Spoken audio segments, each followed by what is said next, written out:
March is celebrated as Women's History Month in the United States, Britain, and Australia, a time to honor women and recognize their impact on society throughout history. Women's History Month originally began as the annual observance of International Women's Day, falling on March 8th. It was way back in 1908 when thousands of women rallied in New York City for better working conditions and the right to vote.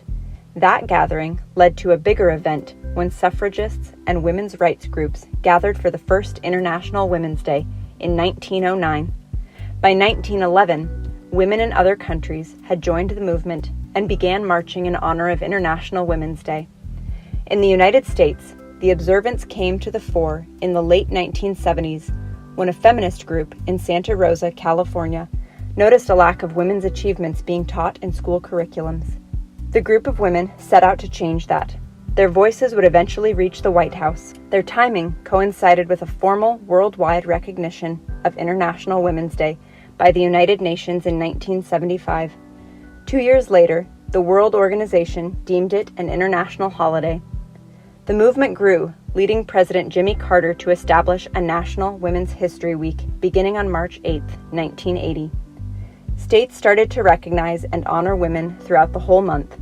By 1987, Congress had passed legislation officially establishing March as Women's History Month.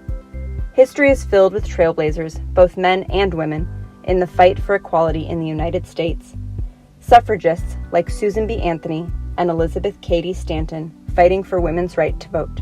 Black seamstress Rosa Parks refusing to give up her seat to a white man on a bus, helping launch the civil rights movement. President John F. Kennedy signing the Equal Pay Act prohibiting sex-based wage discrimination in 1963. President Lyndon B. Johnson in 1964 banning employment discrimination based on race, religion, national origin, or sex. Betty Friedan, author of The Feminine Mystique, founding National Organization for Women in 1966. Hillary Clinton becoming the first female nominee for president by a major political party. And this year, Kamala Harris, sworn in as the first woman and first woman of color vice president of the United States.